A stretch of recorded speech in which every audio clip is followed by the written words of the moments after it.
Salut tout le monde et bienvenue sur ma chaîne YouTube Une Seconde Rocks. Aujourd'hui, vidéo particulière, j'ai pogné un trip. Vous m'avez déjà entendu dire, l'Assommoir de Zola, c'est ben intéressant, mais c'est assommant. Well, c'est aussi du putain de génie. On a parlé de Zola dans mon cours de littérature française du 19e siècle, et je me suis dit que ce serait l'auteur parfait pour commencer une nouvelle comme sous-série à ma chaîne, Portrait d'auteur. J'ai pas encore fini de lire toutes les œuvres de Zola, of course. Mais comme elles sont toutes connectées les unes aux autres, ce serait impossible de faire une capsule, par exemple, sur Germinal ou La bête humaine, sans finir par me répéter à chaque fois sur la vie de l'auteur, contexte historique, le naturalisme, la série des Rougon-Macquart, blablabla. C'est vrai qu'on va tout faire ça aujourd'hui. Ça va être fait, puis quand je vais être mentalement prête à vous partager une analyse sur une œuvre de Zola, on aurait déjà couvert tout le gros de la mise en contexte. Et on va vraiment pouvoir se consacrer à l'œuvre dans son individualité. J'ai eu de la misère à le dire, celle-là. C'est parti!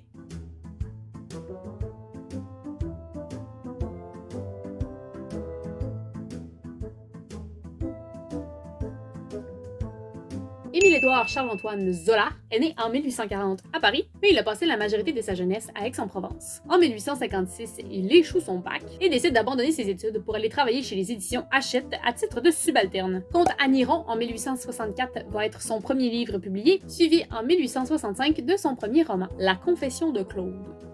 En 1866, il collabore avec divers journaux pour des critiques littéraires et artistiques, devenant donc officiellement écrivain et journaliste. C'est après avoir écrit Thérèse Raquin en 1867 et Madame Ferrat en 1868 que Zola a conçu sa série des Rougon-Macquart, cycle littéraire dont je vous détaillerai le tout plus tard, et qui a été publié entre 1871 et 1893. L'affaire Dreyfus va marquer son retour au journalisme politique. Je ne m'étendrai pas sur l'affaire Dreyfus, mais j'ai laissé des liens en description si c'est quelque chose qui vous intéresse. Mais suite à sa lettre ouverte J'accuse, publiée en 1891, Zola doit s'exiler en Angleterre après avoir été condamné pour diffamation. Il a appliqué 19 fois entre 1890 et 1898 pour faire partie de l'Académie française. Il a toujours été refusé. Il meurt par asphyxie en 1902 dans des circonstances suspectes.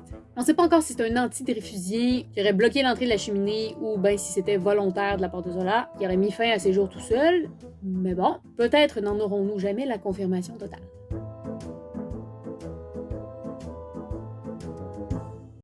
Déjà que la France du 19e siècle est riche en littérature à étudier, là, la fin de ce siècle-là est particulièrement fascinante. En tout cas, à date, c'est mon bout de préféré en littérature française. En tout cas, jusqu'à ce que je continue d'avancer dans mon cours, on finira peut-être par me prouver le contraire. Bref, c'est pendant le 19e siècle que les scientifiques ont transitionné leur mode de réflexion, c'est-à-dire qu'ils ont arrêté de penser à pourquoi le monde existait pour se concentrer sur comment il fonctionne. C'est cette transition-là au niveau de la science qui a permis aux auteurs, au monde littéraire, d'aborder et surtout de questionner ces avancées scientifiques-là. Parce qu'avant, c'était un sujet extrêmement tabou. Mais Zola, il aborde pas la question de la même façon que le fait, par exemple, Mary Shelley avec Frankenstein ou Oscar Wilde avec le portrait de Dorian Gray ou Ben Stevenson avec le Dr. Jekyll et Mr. Hyde, en mettant en scène des scénarios où la science est allée trop loin moralement parlant, où vraiment la science a pris le dessus sur la moralité humaine. Il prend un chemin crissement plus complexe et aborde ce changement de passé d'une toute autre façon. Il veut faire de sa littérature une science en soi. Ce sont ces avancées scientifiques qui ont poussé Zola à créer sa propre expérimentation littéraire. Nous y reviendrons dans un prochain segment. Et principalement deux textes ont marqué son inspiration. D'abord, la synthèse des cours d'Auguste Comte, qui met entre autres sur la table les points de base du positivisme, donc cette transition basée sur on laisse de côté la théologie pour vraiment se concentrer sur la science, et l'introduction à la médecine expérimentale de Claude Bernard. C'est sur ce texte de Bernard que Zola a pratiquement calqué le modèle pour baser sa propre étude, en remplaçant tout simplement le mot médecin par romancier. En gros, dans son texte, Bernard arrête de qualifier la médecine comme étant un art, comme l'art de la médecine, et l'applique comme une science. C'est exactement ce qu'il va tenter de faire Zola avec la littérature. La sortir de son cadre considéré uniquement artistique pour lui donner une valeur scientifique.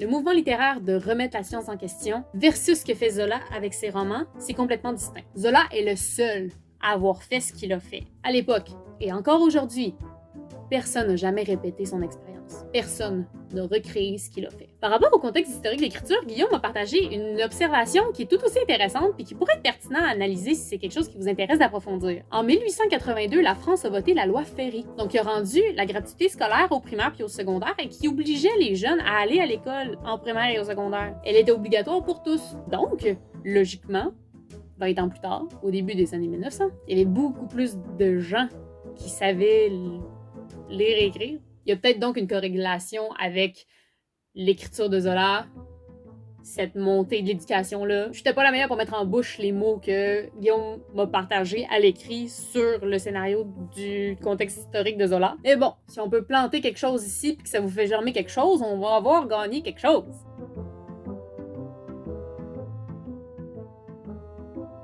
Le naturalisme, c'est un peu tricky, parce que ça peut être difficile de le distinguer de d'autres genres littéraires, comme le réalisme par exemple, parce que les deux sont essentiellement similaires. Parce que le but, c'est de dresser un portrait réaliste d'un univers réel. On peut pas juste se fier sur les descriptions longues de 1000 ans, puis des phrases qui en finissent plus pour décrire des fucking rideaux, parce qu'on trouve ces descriptions lourdes, longues et interminables dans le dandy de Proust, dans le réalisme de Flaubert. C'est pas une exclusivité au naturalisme ou à Zola. Là, où le naturalisme se distingue, c'est que les éléments réels qui sont décrits par l'auteur sont basés sur de la documentation, de la recherche que l'auteur met dans sa description, dans ses textes, et qu'il rend accessible au lecteur, donc sa recherche scientifique, sa documentation, pour lui permettre d'aller en profondeur totale sur divers sujets. Par exemple, la façon dont Zola va décrire le delirium tremens dans l'Assommoir, c'est du naturalisme. On voit que l'auteur a vraiment étudié le sujet pour en faire vivre l'expérience immersive au lecteur en même temps que le vivait le personnage de Gervaise, qui elle était en train de découvrir son mari en train de virer fou. Par ses descriptions et ses mises en contexte, et ça c'est les mots-clés, Zola offre une immersion. Une expérience immersive, dans une réalité plus que réelle, littérairement parlant. Dans l'ensemble, Zola est le seul maître du naturalisme. Ross, c'est lui le king du king. Il détruit le game. Est-ce qu'il est le seul à avoir écrit dans ce style? Non, pas spécifiquement. Il y a d'autres auteurs comme Maupassant qui ont écrit des textes qui s'apparentent au naturalisme. Il y a personne qui a été dédié à l'expérience du naturalisme comme Zola l'a été. C'est le OG. Et voici pourquoi la couronne lui revient. Le naturalisme n'a pas disparu pour autant depuis Zola non plus. Là. Il existe encore, il est utilisé. On voit des choses qui s'apparentent au naturalisme. Souvent, j'en parle d'ailleurs dans ma vidéo sur Des souris et des hommes où je dis que c'est un texte qui s'apparente à du naturalisme. Il y a aussi d'autres auteurs qui ont mélangé le naturalisme avec d'autres formes de courants littéraires. Par exemple, dans le texte À rebours de Huysmans, il a mélangé le naturalisme avec le symbolisme. Parce qu'il le dit lui-même, Huysmans, ça sert à rien de faire juste du naturalisme. Ça sert pas à rien parce que Zola, il a fait le tour. Il faut faire autre chose. Tout le monde doit bien être de cet avis parce que plus personne n'a refait justement ce que Zola a fait. Du moins, pas à ce que je sache. Donc effectivement, Zola a très fort probablement fait le tour. Puis je vais vous dire comment.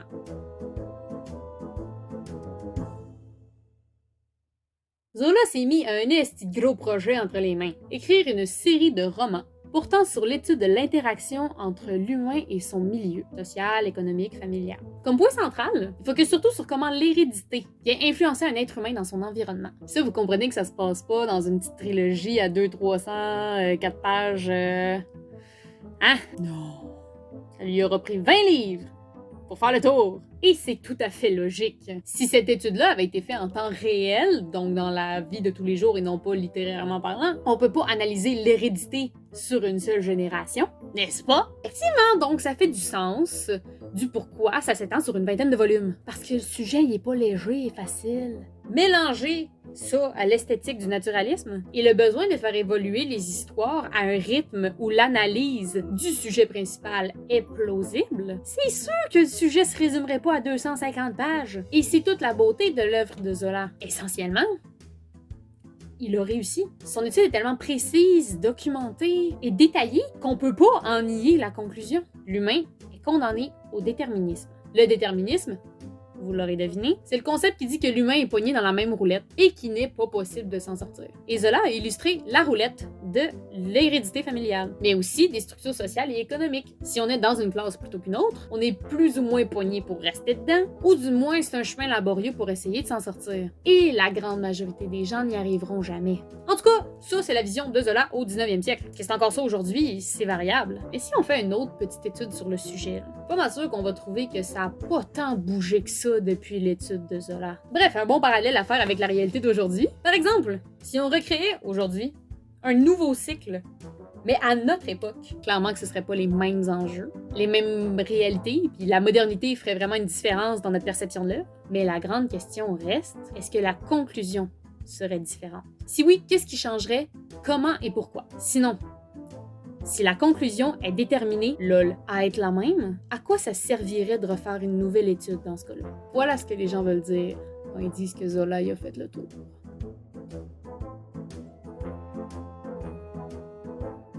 Donc, comme je l'ai dit dans le segment précédent, le cycle qui s'appelle Les Rougon-Macquart comporte 20 volumes publiés entre 1871 et 1893, à peu près un livre par an est publié. Ces 20 livres, par contre, ne sont pas l'équivalent de 20 générations. On se calme le pompon. Voici une image pour vous aider à vous repérer où se situe l'œuvre que vous avez étudiée dans la généalogie du cycle. Mais en gros, tout part du même ancêtre et se divise ensuite en 3 branches, avec chacune leur bagage d'hérédité malsaine. Les Rougon et leur relation avec le pouvoir, les Macquart avec l'ivrognerie et les Mouret et la fragilité mentale. Au total, on passe à travers 5 générations. Est-ce que vous devez absolument commencer par le premier livre qui est publié au début de l'arbre généalogique pour comprendre chacune des histoires?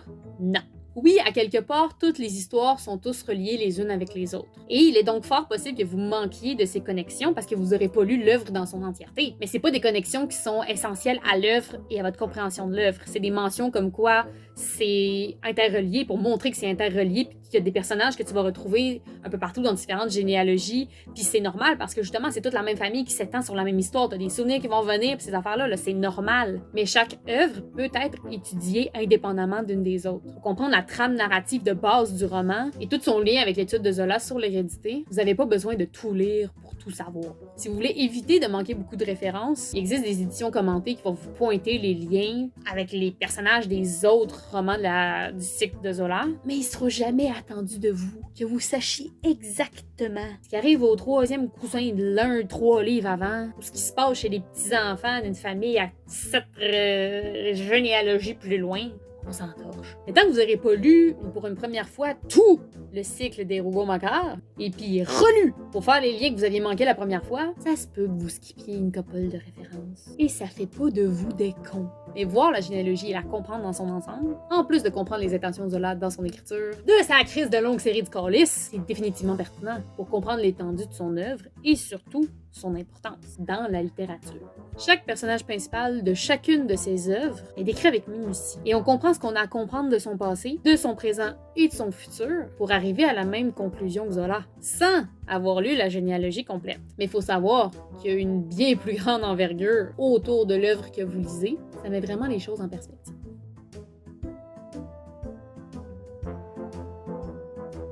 T'en connais-tu beaucoup, toi, des auteurs qui sont tellement dédiés à leur art, qui se disent « Hey, yo, je vais en faire une science absolue! » Ben, pas moi. Faut reconnaître que oui, Zola écrit des fucking longues descriptions, prend parfois 1000 ans à raconter des petits détails de la vie mondaine de ses personnages. Puis Chris, oui que je sais que ça peut devenir vraiment lourd à lire. Et dans l'ensemble, personne qui peut nier que l'écriture de Zola est 100% admirable. Même si c'est pas du tout notre genre de lecture, même si l'intrigue est plate, même si on a de la misère à passer au travers, croyez-moi, je parle par expérience. Quand même prendre le temps de reconnaître que Zola et ses Rougon-Macquart ont marqué plus que juste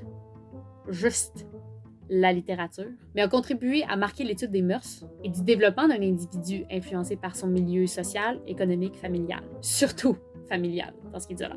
Faut pas vous inquiéter. Personne ne va vous demander de lire l'intégralité des œuvres de Zola avant la fin de vos études. Mais ça se peut que vous le voyez arriver au secondaire, et que vous le redécouvriez au cégep et l'analysiez encore à l'université, parce que c'est un incontournable de la littérature française. On le découvrira sous peu, peut-être dans longtemps, ça dépend de ma motivation, dans une prochaine capsule. C'est tout pour la vidéo d'aujourd'hui, j'espère qu'elle vous aura plu. Dites-moi ce que vous pensez de cette idée de programmation de portrait d'auteur. Je crois que ça peut être quelque chose qui vous sera très pertinent. Vous pouvez me donner une liste d'auteurs que vous aimeriez voir un portrait dressé. Inscrivez-les dans les commentaires ou contactez-moi directement sur mon compte Facebook ou Instagram. Vous êtes toujours les bienvenus à poser des questions et vous pouvez aller voir mes liens de recherche dans la description. Je vous remercie d'avoir été là et on se dit à la semaine prochaine.